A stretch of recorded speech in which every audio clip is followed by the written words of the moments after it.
এতিয়া এই চিকেনখিনি থাল এখনত উলাই ললোঁ, মানে ধুই পখলি ললোঁ আৰু আধা কেজি চিকেন আছে। মই এইখিনি এতিয়া ভাজিম। হেল্ল' গাইজ, কি খবৰ? আশা কৰোঁ সকলো ভালে আছে। আজি মই মোৰ অন্য এটা ভিডিঅ'লৈ আপোনালোক সকলোকে স্বাগতম জনাইছোঁ। আৰু আপোনালোকে চাগে অনুমান কৰিছেই মোৰ এই চুৱেটাৰটো পিন্ধি থকা দেখা পায় যে কিমান ঠাণ্ডা পৰিছে। একচুৱেলি পোহৰ মাহ পৰিছে যিহেতু ঠাণ্ডা পৰিবই। আৰু এতিয়া সময়ো ইভিনিং 5:30 হৈছে। দিনটো ব্লগ বনাম ভাবি ভিডিঅ' কৰিম ভাবিও ইমানেই বিজি বনাব পৰা নাই। চ' এইখিনি সময়ত অলপমান চাহ তাহ খাই আজৰি হয় ভাবোঁ ব্লগ বনাওঁ, কথা পাতোঁ। আৰু ডিচেম্বৰৰ 23 হ'ল আজি। চ' ডিচেম্বৰ মাহ যাবই হ'ল, নতুন বছৰ এটা আদৰিব হ'ল। অলপ বেয়াও লাগে পুৰণা বছৰটো বিদায় দিবৰ কাৰণে। এনেকৈ চাওঁতে দিন মাহ বছৰ কেনেকৈ পাৰ হয় গমকে নাপায়। তথাপিও মানিবই লাগিব যিহেতু। আৰু নতুন বছৰটো যাতে ভাল হয় তাকে কামনা কৰোঁ। আৰু আহিবলগীয়া দিনবোৰ যাতে ভালে কুশলে যায় সকলোৰে। আৰু এতিয়া আহিবলগীয়া দিনবোৰৰ কথা বাৰু আলোচনা নকৰোঁ। এতিয়া যিহেতু ঠাণ্ডা পৰিছে, চ' আজি মই ভাবোঁ চিকেনৰ এটা ৰেচিপি বনাই দিওঁ। ঘৰত যেনেকৈ খায় তেনেকেই বনাম। জাষ্ট আপোনালোকৰ ওচৰত শ্বেয়াৰ কৰি দিম। আপোনালোকে চাব, কেনেকুৱা পায় জনাব মোক। চ' আহকচোন বাৰু বনাওঁ। এতিয়া এই চিকেনখিনি থাল এখনত উলাই ললোঁ, মানে ধুই পখলি ললোঁ আৰু আধা কেজি চিকেন আছে। মই এইখিনি এতিয়া ভাজিম। মই এই আদা নহৰু পেষ্টটো এনেকৈ পিচি ল'লোঁ। মিক্সিতো পিচিব পাৰে, কিন্তু মই ইয়াতে পিচি ল'লোঁ আৰু এনেকৈ পিচি ল'লোঁ। গতিকে এতিয়া বনাওঁ। চিকেনখিনি ৰেডি কৰি থলোঁ, মানে ধুই পখলি ৰেডি কৰি থলোঁ। তাৰপিছত যোগাৰ কৰিলোঁ আলু, পিঁয়াজ, জলকীয়া, শুকান জলকীয়া, কেঁচা জলকীয়া, তেজপাত, আৰু এয়া হ'ল কেপচিকাম, বিলাহী, কাটা বিলাহী, আৰু এয়া ধনিয়া পাত কাটি থৈ দিছোঁ।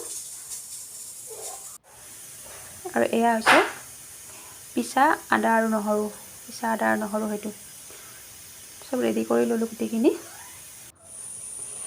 এতিয়া মই মাংসখিনিত হালধি, নিমখ আৰু আদা নহৰু পেষ্ট দিছোঁ, আৰু ৰিফাইন তেল দি অলপমান এনেকৈ সানি ল'ম।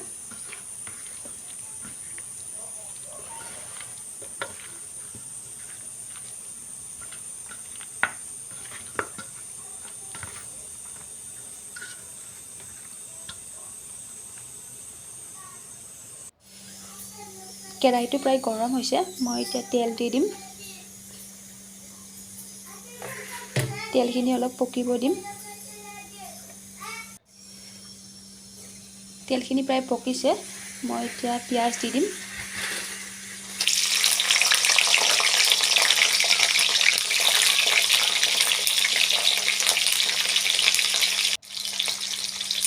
অলপ ৰংচোৱা হ'বলৈ দিম পিঁয়াজখিনি।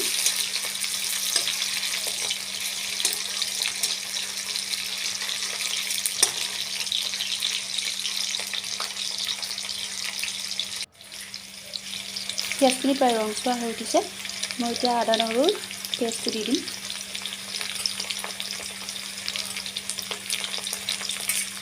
অলপ লৰাই থাকিম। তেজপাত দি দিছোঁ মই। শুকান জলকীয়া আৰু কেঁচা জলকীয়া দিছোঁ।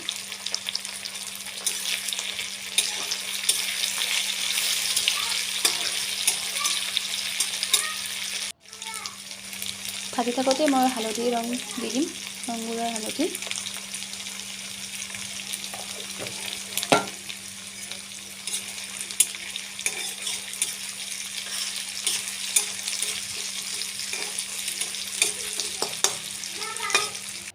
এতিয়া মই সানি থোৱা হালধি, নিমখ আৰু আদা নহৰু সানি থোৱা মাংসখিনি ঢালি দিম।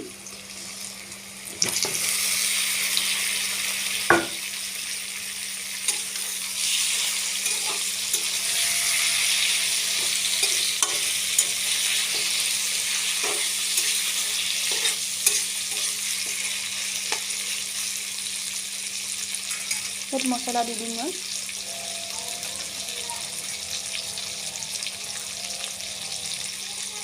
কাঢ়ি মছলা দিছোঁ,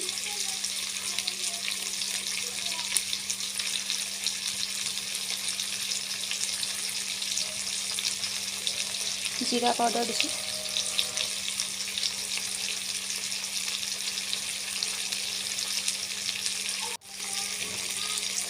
মিট মছলা দিছোঁ,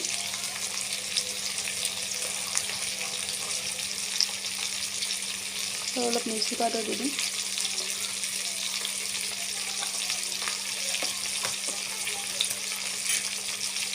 ভালকৈ লৰাই দিম, তলত লাগি নধৰে।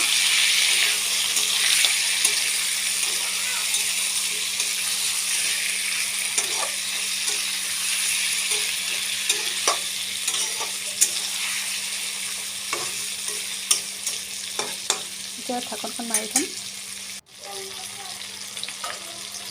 এতিয়া কাটি থোৱা আলুখিনি দি দিম আৰু এনেকৈ লৰাই থাকিম অলপ সময়।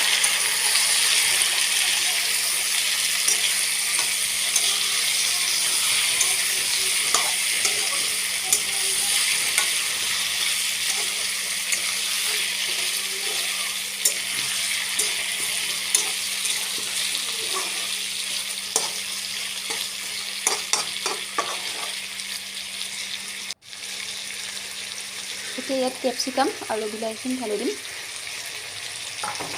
আৰু অলপ লৰাই থাকিম।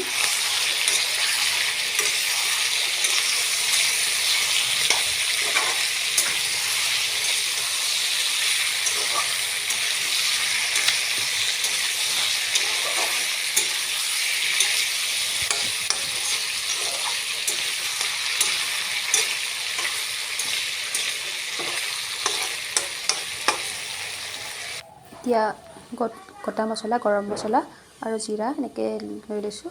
গোটা মছলাখিনি পিচি ল'ম মই। এতিয়া অলপ জিৰাৰ গুড়া দি দিম, অলপমান দিম।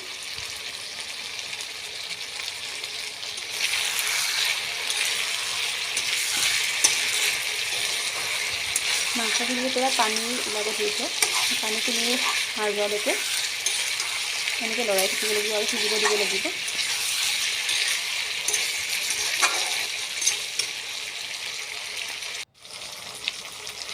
এতিয়া মাংসখিনিত অলপ গৰম পানী ঢালি দিম, যিহেতু গৰম পানী অলপ কৰা আছিলে।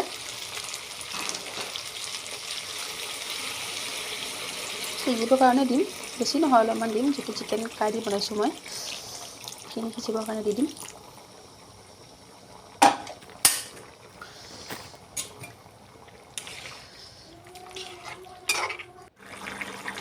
মাংসখিনি প্ৰায় উতলিব ধৰিছে। মই এতিয়া গৰম মছলাখিনি পিচি কেনে ৰেডি কৰিছোঁ, এইখিনি দি ল'ম আৰু ধনিয়া পাউডাৰখিনিও দি দিম।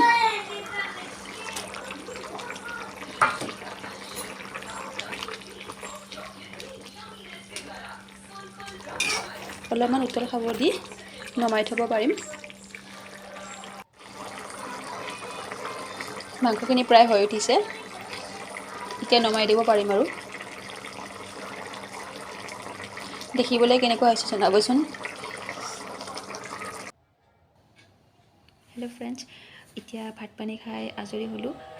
চিকেন বনালোঁ, খালোঁ আৰু চিকেন খাই ইমান বেয়াও লগা নাই, বনাইছোঁ যিহেতু মই, চ' ইমান বেয়া হোৱা নাই।